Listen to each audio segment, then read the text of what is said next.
So hello everyone, Gagandeep Goel this side and welcome back to the another part of Best Career Counseling। अगर आप इस video का first part देखे बिना ही directly इस video पर आ गए हैं तो मैं आप सबको कहना चाहूँगा कि आप इस वीडियो का पहले फर्स्ट पार्ट देख कर आइए, देन उसके बाद इस वीडियो पर आइए। फर्स्ट पार्ट का लिंक आपको नीचे डिस्क्रिप्शन बॉक्स में मिल जाएगा। अगर आप फर्स्ट पार्ट देखे बिना डायरेक्टली इस वीडियो पर आ गए हैं तो मैं आपको सच बता रहा हूँ कि ये वीडियो आपको घंटा समझ में नहीं आने वाली। अब शुरू करते हैं बेस्ट करियर काउंसलिंग का सेकंड पार्ट। पर उससे पहले एक बार ये देख लेते हैं कि हमने लास्ट वीडियो में क्या कुछ किया था, क्या कुछ डिस्कस किया था। तो लास्ट वीडियो में हमने सबसे पहले तो क्वार्टर लाइफ क्राइसिस के बारे में डिस्कस किया था, फिर उसके बाद हमने मिड करियर क्राइसिस के बारे में डिस्कस किया था। अब जिन्होंने पिछली वीडियो नहीं देखी, इसका फर्स्ट पार्ट नहीं देखा, उन्हें कुछ भी समझ नहीं आ रहा होगा कि ये होता क्या है, किस बारे में बात हो रही है। और अब आगे बढ़ते हैं। फिर हमने एक एक्टिविटी की थी जिसमें आपने अपने 5 सबसे बड़े ड्रीम्स लिखे थे, फिर उनके साथ उसका सेटिस्फेक्शन पॉइंट लिखा था कि अगर आपके ड्रीम्स पूरे नहीं भी हुए तो आप कितने में सेटिस्फाई होंगे। देन आपको अपनी अपना सेटिस्फाइड लाइफस्टाइल को मेंटेन करने के लिए हर महीने कितना पैसा चाहिए होगा, ये डिस्कस किया। वीडियो के एंड में मैंने एक सवाल छोड़ा था कि मैंने ये करियर काउंसलिंग, ये practical career counselling monetary terms में ही क्यों करी, पैसों की टर्म्स में ही क्यों करी, जिसका एक रीज़न मैंने आपको बता दिया था। अब इस वीडियो में मैं आपको इसी सवाल का एक और जवाब देने की कोशिश करूँगा, और जैसे जैसे हम इस वीडियो में आगे बढ़ते जाएंगे वैसे वैसे आपको ये और ज़्यादा क्लियर होता जाएगा कि स्टार्टिंग में ही, इनिशियल टाइम पीरियड में ही करियर काउंसलिंग लाइफस्टाइल के ऊपर, पैसों के ऊपर और ड्रीम्स के ऊपर करनी क्यों जरूरी होती है, क्यों इंपॉर्टेंट होती है। तो चलिए स्टार्ट करते हैं।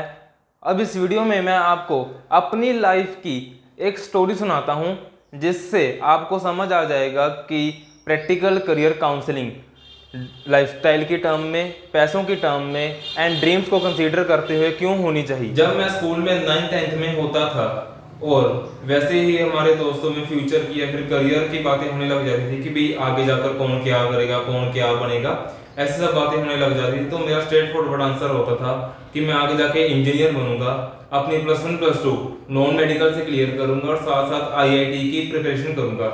ये मेरा स्ट्रेट फॉरवर्ड आंसर होता था। तो ये मेरा आंसर होता था जब भी मुझसे कोई ये सवाल करता था।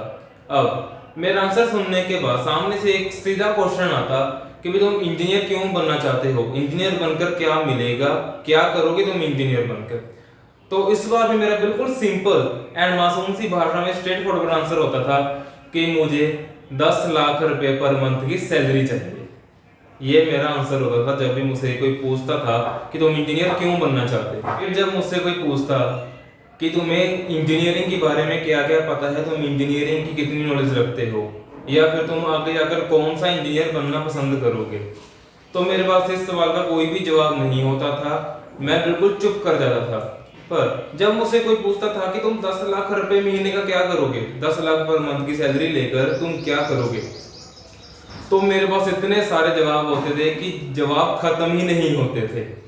मेरे पास पूरी की पूरी लिस्ट तैयार होती थी कि भाई अगर मुझे 10 लाख रुपए महीना मिलता है तो मैं ये काम करूंगा। अब लोग मुझ पर हंसा करते थे, मेरा मजाक उड़ाया जाता था। और तब बचपना होता था, मुझे समझ नहीं आता था कि लोग मुझ पर क्यों हंसते हैं, मेरा मजाक क्यों उड़ाया जा रहा है।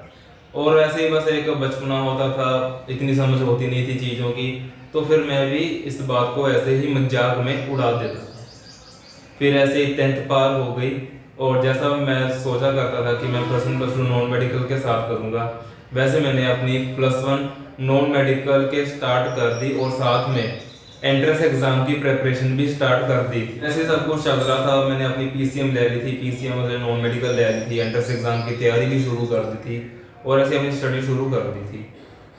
फिर अचानक एक दिन मेरी लाइफ में एक ऐसा टर्निंग पॉइंट आया, एक ऐसा पॉइंट आया जिसने मेरी लाइफ पूरी की पूरी बदल कर रख दी।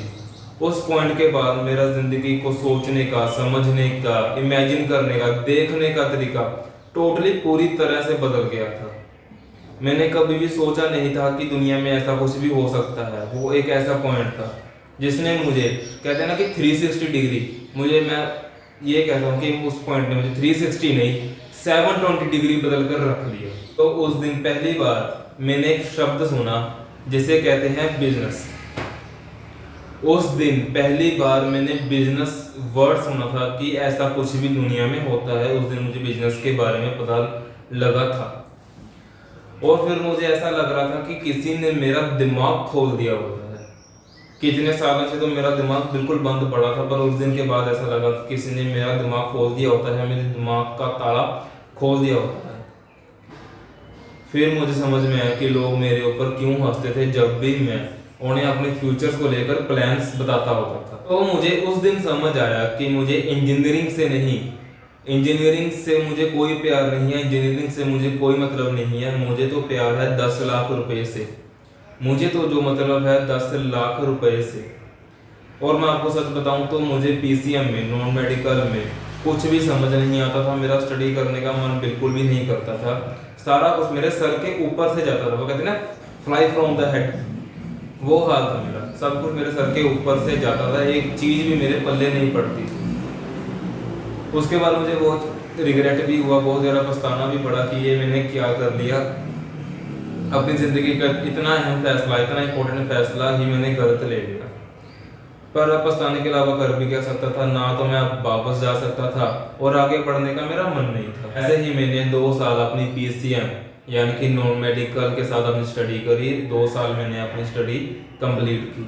उन 2 सालों में मुझे रिग्रेट तो बहुत ज़्यादा हुआ कि मैंने ये क्या कर दिया, अपनी लाइफ का इतना इंपॉर्टेंट फैसला गलत ले लिया। पर रिग्रेट से ज़्यादा मुझे एक खुशी थी, मेरे अंदर एक एक्साइटमेंट, एक जुनून था कि चाहे मैंने अपना ये फैसला स्टार्टिंग में गलत ले लिया, पर लाइफ के बहुत इनिशियल स्टेज में मुझे एक डायरेक्शन मिल गई, मुझे एक रास्ता मिल चुका है कि मुझे करना क्या है। ये समझ आ चुका है कि मुझे इंजीनियरिंग से कोई मतलब नहीं है, मुझे तो मतलब सिर्फ उस 10 लाख रुपए से था जो मेरे दिमाग में भरा हुआ था।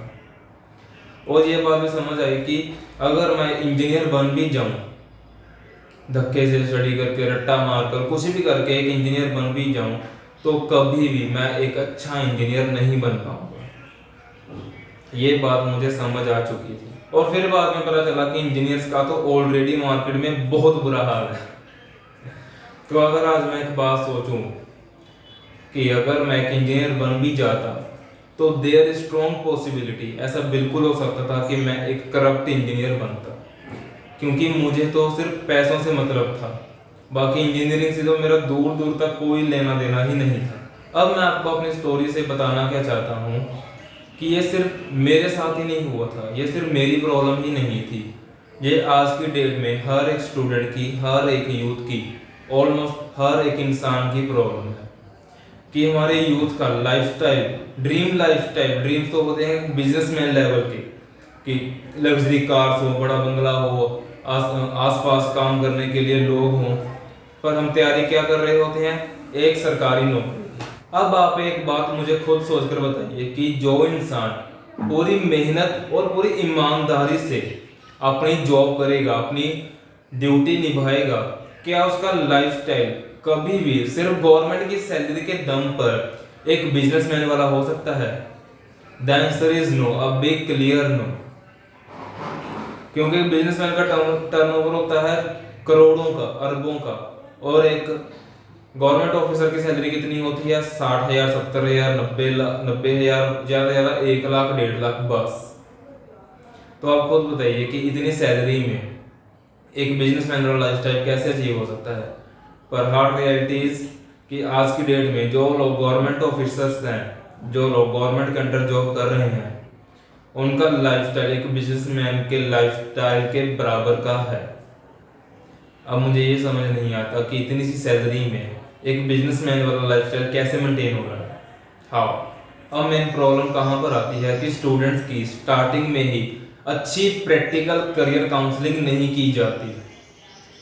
स्टूडेंट्स के क्या ड्रीम्स हैं, लाइफ जैसे वो चाहते हैं, क्या वो लाइफस्टाइल डिमांड करते हैं, इन सब के ऊपर बात ही नहीं की जाती। और most of the time students एक गलत करियर ऑप्शन चूज कर लेते हैं, जिसके बाद उन्हें बहुत पछताना पड़ता है और उनका इन फ्यूचर बहुत ज्यादा लॉस भी होता है। फिर आगे जाकर उन्हें quarter life crisis and mid career crisis जैसी प्रॉब्लम्स का सामना करना पड़ता है, ऐसी प्रॉब्लम फेस करनी पड़ती है। एंड जब वो फाइनेंशियल वर्ल्ड में उतरते हैं, रियल फाइनेंशियल वर्ल्ड में, मार्केट में उतरते हैं, तो उन्हें समझ आता है कि जो हमने करियर चूज किया था उससे हमारे ड्रीम्स, उससे हमारा लाइफस्टाइल मेंटेन नहीं हो पाएगा, और ना चाहते हुए भी ज़्यादातर स्टूडेंट्स करप्शन का पार्ट बन जाते हैं।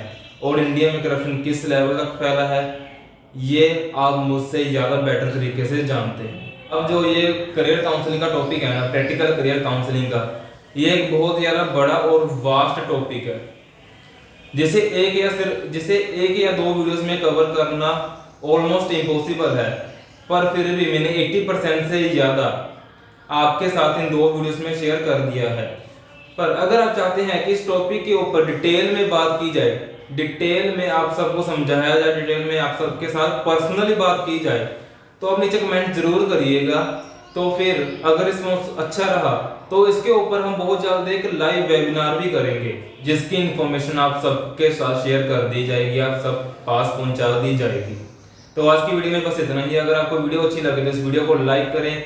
ऐसे ही interesting, informative and powerful videos को देखने के लिए चैनल को सब्सक्राइब करें एंड बेल आइकन को जरूर हिट करें। सो मिलते हैं नेक्स्ट वीडियो में किसी और नए इंटरेस्टिंग टॉपिक के साथ। Till that time, be the best version of yourself and be a king maker.